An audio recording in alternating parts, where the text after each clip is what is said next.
আসসালামু আলাইকুম সবাইকে নিউজ রুম ইউটিউব চ্যানেলটির পক্ষ থেকে স্বাগতম। আশা করছি আপনারা সবাই খুব ভালো আছেন। যারা যারা এমপিওভুক্ত শিক্ষক কর্মচারী রয়েছেন বেসরকারি, সকলের জন্য সুখবর। কারণ ইতিমধ্যে আপনারা সবাই একটা বিষয় জানেন যে সর্বজনীন ও এনটিআরসি সুপারিশপ্রাপ্ত শিক্ষকদের বদলি কিন্তু এক সপ্তাহের মাধ্যমেই হবে। এটা সবাই জানেন, কারণ আমরা এই চ্যানেলে ভিডিও দিয়েছিলাম এবং আপনারা পত্রপত্রিকা দেখেছেন। এখন বিষয় হচ্ছে, তখন ভিডিওটা দেওয়ার পরে পরে অনেকে কিন্তু এটা নিয়ে অনেক প্রশ্ন করেছেন এবং আরও একটা ভিডিও চেয়েছিলেন এটাকে নিয়ে দ্বিতীয় পর্ব। তো তার জন্য কিন্তু আবারও ভিডিওটি নিয়ে আসলাম। পুরো ভিডিওটি না টেনে সম্পূর্ণ দেখবেন এবং এই চ্যানেলে যদি আপনি একেবারে নতুন দর্শক হয়ে থাকেন, চ্যানেলটি এখনই সাবস্ক্রাইব করে দিতে পারেন এবং আমাদের সাথে যুক্ত থাকতে পারেন, কারণ শিক্ষা সংক্রান্ত বিভিন্ন আপডেট খবরগুলো আমরা এই চ্যানেলে সবার আগে দিয়ে থাকি।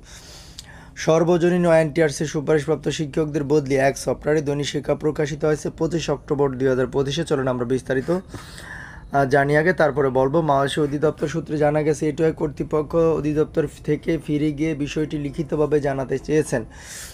এখন পর্যন্ত তাদের অফিসিয়াল সিদ্ধান্ত পাওয়া যায়নি। আশা করা হচ্ছে চলতি সপ্তাহে এই সংক্রান্ত আনুষ্ঠানিক প্রতিক্রিয়া পাওয়া যাবে। ভালো কথা। এরপরে কী লেখা আছে ডিটেল, সেটা হচ্ছে বেসরকারি শিক্ষকদের বদলি কার্যক্রম ডিজিটাল প্ল্যাটফর্মে পরিচালনার লক্ষ্যে এটুআই কর্তৃপক্ষের সঙ্গে আলোচনা করেছে মাধ্যমিক উচ্চশিক্ষা অধিদপ্তর মহাশী। আলোচনার পর এটুআই কর্মকর্তারা অধিদপ্তরে এসে সফটওয়্যার উন্নয়ন বিষয়ে মত বিনিময় করেন। এরপরে দেখেন কি লেখা আছে, মত বিনিময় করেন। এই সপ্তাহে বদলি সফটওয়্যার তৈরির কাজ শুরু হবে বলে আশা সংশ্লিষ্টদের। একই সঙ্গে সর্বজনীন বদলিও সফটওয়্যার হতে পারে বলে ইঙ্গিত পাওয়া যাচ্ছে। মাধ্যমিক ও উচ্চশিক্ষা অধিদপ্তর মহাশী একাধিক কর্মকর্তা দৈনিক আমাদের বার্তাকে তথ্য জানিয়েছেন।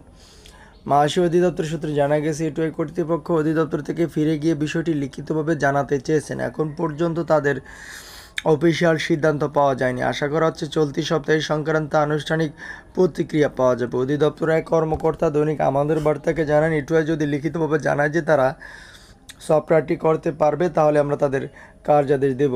প্রস্তাবনায় সময়সীমা উল্লেখ থাকলে সেটি অনুযায়ী সফটওয়্যার তৈরির কাজ শুরু হবে। সফটওয়্যার তৈরি হলে 7 দিনের মধ্যে শূন্য পদের চাহিদা সংগ্রহ করা সম্ভব হবে। দৈনিক আমাদের বার্তাকে তিনি বলেন, এই পর্যন্ত টেলিটকের কাছ থেকে কোনো সাড়া পাওয়া যায়নি। এদিকে সর্বজনীন বদলি কার্যক্রম চালুর বিষয়ে শিক্ষা মন্ত্রণালয়ে একটি সভা অনুষ্ঠিত হয়েছে। সভা মাধ্যমিক শিক্ষা বিভাগের উপপরিচালক উপস্থিত ছিলেন। সেখানে সর্বজনীন বদলি চালুর বিষয়ে ইঙ্গিত দেওয়া হলে এখনও অফিসিয়াল কোনো চিঠি জারি হয়নি।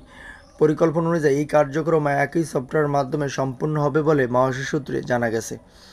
তা আশা করি বুঝতে পেরেছেন। কিছুদিনের ভিতরেই যেহেতু এটুআই থেকে এটা জানানো হয়েছে এবং এটুআই থেকে কিন্তু এই সফটওয়্যারটা তৈরি হবে, তো আশা করি কিছুদিনের ভিতরে কিন্তু আপনাদের এই কার্যক্রম শুরু হয়ে যাবে সর্বজনীন বদলি। আপনাদের প্রতি শুভকামনা রেখে এ পর্যন্ত শেষ করলাম। আসসালামু আলাইকুম।